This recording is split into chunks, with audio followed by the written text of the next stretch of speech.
And now the other side of the coin. What are the don'ts founders should avoid here in Silicon Valley? Well, if you're looking to raise money in Silicon Valley, you need to be a U.S. company and have people here. And you need, people, investors, there's so many opportunities. And companies that have good ideas are going to get funding if they're here. But if I'm an angel investor, which I am, and I'm looking at 2 or 3 companies, and I like all 3 of them equally, and one is in San Francisco, the other's in Palo Alto, and the other's in Prague or London or Paris or Tokyo, I'm going to invest in the one where I can see the people, meet the people. So it's really important for foreign companies that want to raise money here. One of the executives has to be here, whether it's a VP of Biz Dev, whether it's a CEO. Let all the engineers stay in their native countries. It's crazy to move them here. But if you want to raise money, you need to be a U.S. company. I think working with a good American startup attorney makes a lot of sense, and there are a number of them. So doing your homework beforehand, to me, that's the biggest don't, is to think that you can come over here, be here for a month or 2, raise money, and that people are going to invest in a German or a Venezuelan or a Chinese company. That's not going to happen. Oh, there's so many don'ts. There's so many do's and don'ts. Well, one thing is you have to be careful when you're dealing with attorneys. Attorneys coming to the U.S. and doing it legally is, very important. But when you are doing that, if you do every single thing that an attorney says, you'll go broke. Because there's so many things that have to be done. And so one of the challenges is, and I am speaking from a CFO's perspective. If you do everything that they say, you'll go broke. There's so many things. So you have to prioritize what you'll do now and what you'll leave for later.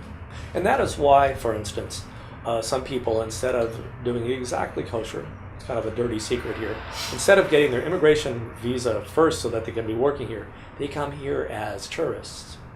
There's probably the vast majority of everybody working out there that are from foreign countries that are trying to set up here.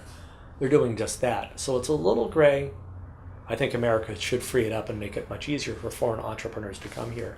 But it's something you'll have to be careful for. So what most people are doing, unless they really have a lot of funding right off the bat, really initially if they have a lot of funding, unless they do, then they're coming here in sort of a semi-tourist like status, and then they stay here and then they fly back home and do things like that.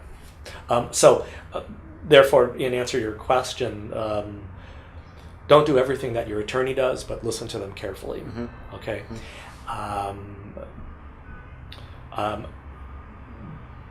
Do run your business practices very clean and honestly. In certain home countries, you can take a lot of shortcuts and you can do things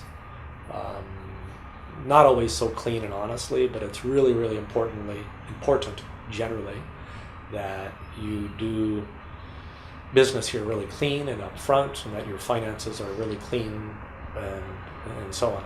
I could go on with there's many do's and don'ts. Don't think too much. That would be my first opinion. Don't think too much.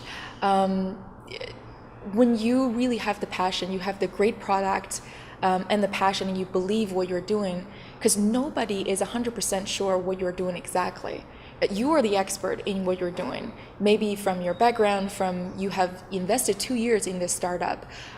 There's so much more that other people don't know, even investors don't know either. So don't think you need to follow the herd. Don't think that you need to do a certain way. There are so many different people would give you opinion, like, do this and make sure your graph is hockey stick, and make sure on your demo day you only need to show this to the investors because they like to see this, or stuff like that. I would say, you get the sense what they're looking for, profitability of course, but just don't follow as is given, because it's not true, right? Not every company is hockey stick and within 3 or 5 years.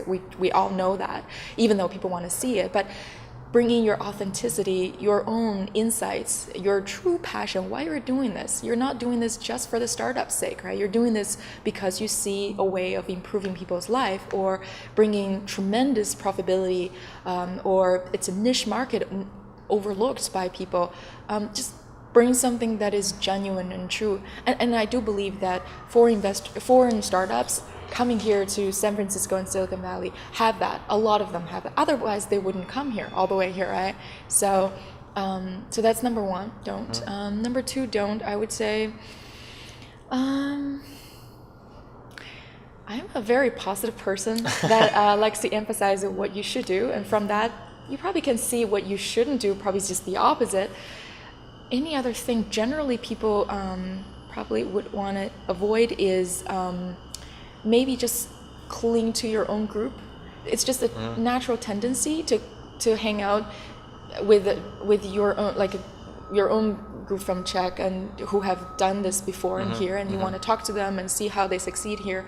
But that's just one perspective, right? And talk to some other people as well. And maybe talk to Indian founders and how they succeed here, because there are a lot of very successful Indian companies, and that amazed me. Not many Asian companies per se, but for some reason they're doing something right, and I want to personally learn what is right. And maybe from what I have learned is they're not afraid of making fun of themselves. They're not afraid of saying something stupid. They're not afraid of hanging out with different people. They're always warm and welcoming and funny, and humor is a big factor too. So yeah, anything opposite of that, just probably don't do it, and just be open. 3 don'ts, huh? One more to go. Don't think too much about funding, like you have to, get this funding by this date, or for different rounds, or someone raised the 20 million, they're going to succeed, and what if I don't have any, I only have 200K now.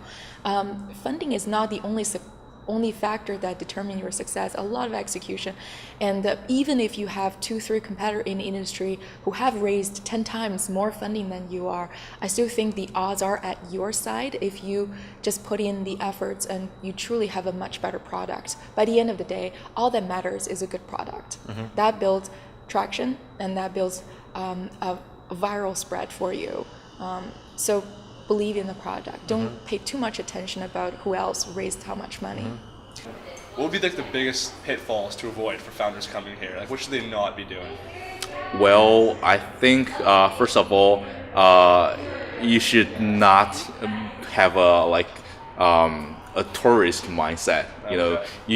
When you are here, because people in the valley are coming like all over the world, right?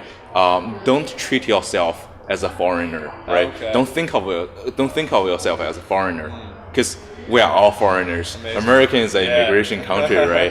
It's just the difference is just whether you are the first generation or you are the second generation, or you are just coming here for a couple of months, right? Totally. But definitely, here people are very open-minded. And you should not treat yourself as a foreigner, or you should not treat yourself as someone different. Okay. Everyone's different, right? Totally. So I think, first of all, when you come here, have the mindset that, hey, I'm going to be part of this society. I'm going to be part of this group, part of this community, right? And having this mindset, and then go out, talk to people, and you're surprised what do you find. Well, I think that, the fundamentals of business or fundraising are the same anywhere. So I would tell people that, listen, be prepared. If you've got a pitch deck, work on it, fine tune your pitch, have the elevator pitch ready, because you meet just a lot of people. Keep it short, keep it simple, keep it tight. And, I think there's a lot of pitch coaches here apparently in San Francisco, and I met some of them, and these guys are wonderful. They really train you, they really work with young entrepreneurs on fine-tuning their pitches, and then introducing them to the network. So I think this is a good place to be. I guess my answer would be, how would you approach an investor for the very first time, say on a pitch panel? The mistake that most people make is they try and pitch you on the spot. They try and just run you through a 2-minute pitch after you get off a panel. What you really want to do is respect the process. And the process should be, you come up to an investor and you say, I've got a very interesting idea. May I please have your email address so I can send you my pitch deck? just to get a crack in the door, just to get that contact. And most folks will gladly provide you with that. And then you've got a contact you can follow up with. But if you just blast your pitch out randomly, you're not going to get a response. So come up with a plan and work that plan. Don't tell me you have the most unique product in the world, because you probably don't. Because it's very hard for you to know what's going on from other countries. Here we are in an incubator. You may know what's going around with all the people here, but think how many incubators there are in Silicon Valley. Think how many incubators there are going around the world. So how do I know that somebody doesn't have a better product than you do? On the other side, a company, when I used to work for Cisco or for Sun Microsystems, we would have companies come to us. I knew more about the products that were being sold to me or trying to be sold to me, and how to match up and who was best and who wasn't, than the companies that were selling it to me, because I saw so many. I saw the pros, the cons, the features of each of the different products. It's hard for companies to know all that, but that's the kind of due diligence that has to be done. And if you do that ahead of time as a company, then you don't have to rely on the VCs to do it. You already have that. Then you don't necessarily need their money or to lose percentage of your company. There are different options to do it, because you're going to know who the channels are, how much you can negotiate, who will buy the product, how much of the product, what's the price of the product, all of that. You'll have that done. And the more you have that, now you control the situation versus somebody else. It's fascinating. It's just the opposite of what you would think. But if you take the time, and it's a lot of research and it's a lot of time to do it, you can't do it in a month. Could you do it in 6 months? If you were prepared and trained in a business school like Stanford or others around the world, possibly. But you need to have the right people advising you to do that. And unfortunately, sometimes it's not your bankers and your attorneys that are going to advise you, because they're very focused on the law or banking. You have to find people who are really working and getting their hands dirty in the channels and working with customers and so forth. That's the real key to this. And there's not that many people out there that are doing it. One of the highest demanding jobs right now globally is the market assessment specialist, because companies around the world are looking, how do I go into the Indian market, and how do I do this? I need help to do that. I need to understand all these different cultures, and I don't have anybody who will do that. I have people maybe from India, but they don't always understand how to get into the market. Americans don't understand even how to get into their own market. Otherwise, we wouldn't have the number of companies that fail in the process too, or don't last more than 3 years. It's fascinating.